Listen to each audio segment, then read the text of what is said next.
Salut les immorantiers, bonjour à tous. Aujourd'hui, je voulais vous parler d'un sujet qui me saoule, c'est les locataires de mauvaise foi. On voit ça tout de suite.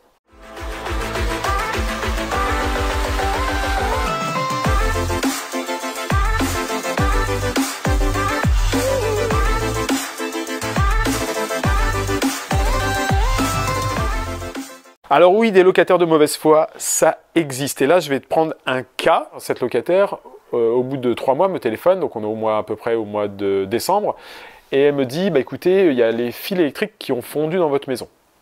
Ah, ok, il y a les fils électriques qui ont fondu, donc j'étais un peu surpris. Elle me dit, bah oui, parce que j'ai branché mes radiateurs électriques et ça a fait fondre. Je dis, mais vous avez branché des radiateurs électriques, c'est une maison qui a un chauffage central au fioul. C'était écrit dans l'annonce. Quand on vous a fait la visite de la maison, on vous a montré la chaudière, la cuve à fioul, il faut mettre du fioul et chauffer au fioul.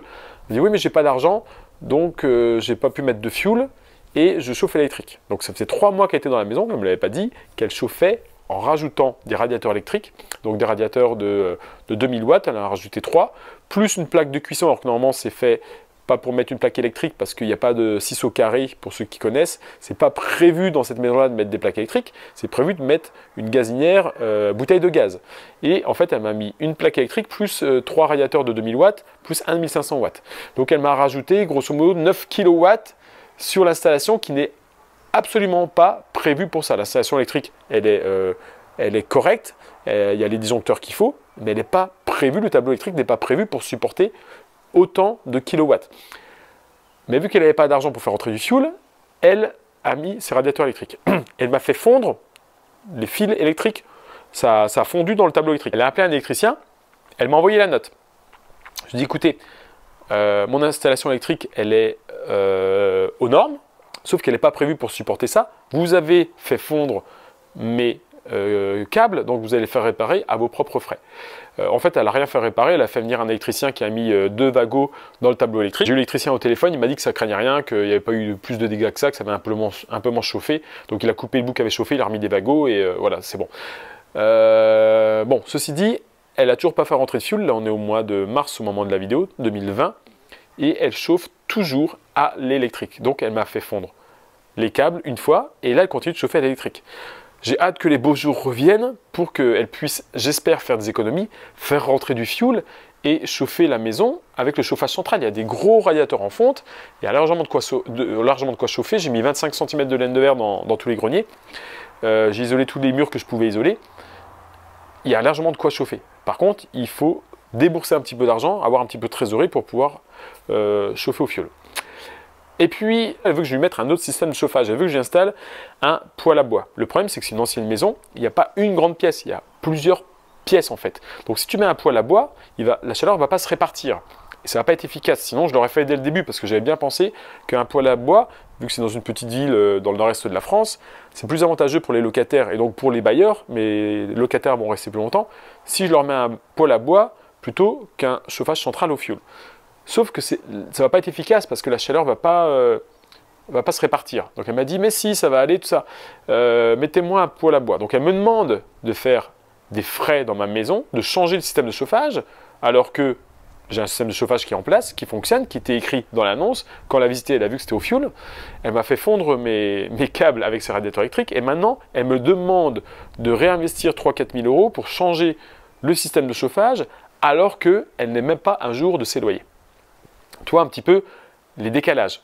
Des fois, il faut pouvoir prendre un peu de recul pour ne pas s'énerver, pour garder son sang-froid et pouvoir gérer les locataires un peu difficiles. Je sais pas, tu arrives dans une maison, c'est un système de chauffage au fioul, mais jamais j'irai mettre des radiateurs, faire une installation bricolée et puis tirer l'électricité, faire fondre les câbles et après ça dire à mon bailleur, c'est de votre faute, votre installation électrique n'est pas aux normes, quoi. C'est simplement pas prévu pour à la base.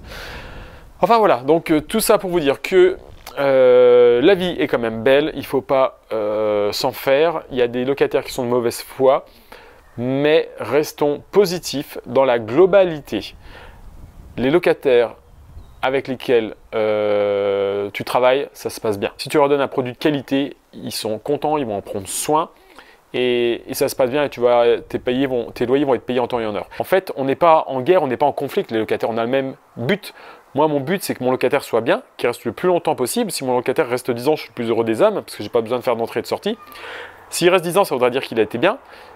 Et je vais être payé et récupérer mon bien en bon état. Voilà, c'est tout ce que l'on demande. Donc s'il y a des améliorations à faire, parce que nous, forcément, on n'habite pas dans le logement. Donc des fois, les locataires vont voir des améliorations. Par exemple, une prise téléphone, je te donne un exemple qui me passe par la tête, il y a 2 semaines, il y a un de mes locataires qui me dit « la prise téléphone là, elle est pas bien, je voudrais la mettre de l'autre côté de l'appartement. » Carrément, alors que je venais de refaire toute l'électricité dans l'appartement. Donc je me suis dit « Ok, je viens de refaire toute l'électricité. » on a placé la prise téléphone là, effectivement ça n'a peut-être pas trop de sens, en tout cas ça va arranger mon locataire, donc j'ai demandé à mon électricien, à mes frais, de revenir et de traverser tout l'appartement pour le mettre de l'autre côté. Pourquoi? Parce que je savais que ce locataire là, il va rester longtemps, et que si je lui donnais cette petite faveur, eh bien par la suite il sera plus enclin à respecter l'appartement, à s'y sentir bien, à rester longtemps, voilà, et puis à ce que notre relation se passe bien. Donc, on n'est pas en conflit avec les locataires, on travaille main dans la main, on est là pour améliorer leur situation, pour leur rendre un vrai service. En contrepartie de ce service, ils nous donnent un loyer et normalement, tout devrait rouler. Des fois, tu vas tomber sur des gens qui sont de mauvaise foi, il va falloir être plus malin qu'eux, zen, et puis arriver à gérer un petit peu ses émotions. Finalement, je me rends compte qu'au bout de plus de 10 ans maintenant d'immobilier et de location, à la fin, tout s'arrange toujours. Même si tu as un locataire qui ne te paye pas, à la fin, il va te payer, il va trouver une solution ou il va partir et finalement, tu vas retomber sur tes pattes. Et sur la globalité, c'est pour ça que plus tu as d'immobilier, plus c'est intéressant.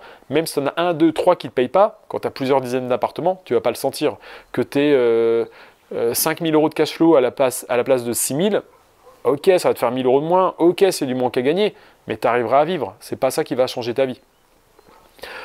Donc, soyons plus intelligents que les personnes de mauvaise foi et essayons de trouver des solutions, même si ça nous coûte de l'argent. Eh ben, c'est jamais de l'argent perdu, moi je considère ça comme ça, parce que c'est de l'argent quand même qui est réinjecté dans les biens immobiliers, donc ça augmente potentiellement la valeur, ça améliore le confort du locataire, et si le locataire est bien, encore une fois, c'est toi qui seras gagnant à la fin. Voilà, j'espère que tu as aimé cette vidéo. Si c'est le cas, je t'invite à t'abonner à la chaîne Immorenta. Mets-nous un pouce pour nous montrer que tu as aimé le contenu. Partage la vidéo avec tes amis qui ont déjà des locataires qui sont peut-être de mauvaise foi. Mets-moi en commentaire, ça m'intéresse vraiment, le pire locataire, la pire expérience de locataire qui a une mauvaise foi, qui était de mauvaise foi. Mets-nous ça en commentaire, ça va beaucoup nous intéresser et on va pouvoir en débattre. Échangeons un peu nos expériences là-dessus. Encore une fois, ça reste une minorité et n'écoutez pas les personnes qui disent que les locataires ne payent pas, qui saccagent tout. Certes, il y en a, mais la plupart sont vraiment top et des très bonnes personnes. On est vraiment content de les avoir. J'étais vraiment moi-même content, comme je le dis souvent, d'être locataire quand j'étais étudiant parce que j'avais pas d'argent et qu'il me fallait un toit. Je pouvais pas investir. Voilà, donc on est locataire à différentes phases de sa vie quand on sépare tout ça et c'est pas une tare d'être locataire, au contraire. Ça fait partie des phases de la vie et des fois tu es locataire, tu vas après ça devenir bailleur si tu as envie de devenir bailleur. Et ça roule comme ça, donc il y en a pour tout le monde. Et il suffit qu'on vive tous simplement intelligemment ensemble et qu'on respecte les intérêts des autres et qu'on soit de bonne foi. Allez les immorentiers, je vous fais des gros bisous et je vous dis à très bientôt dans une prochaine vidéo sur la chaîne Immorenta. Ciao, ciao!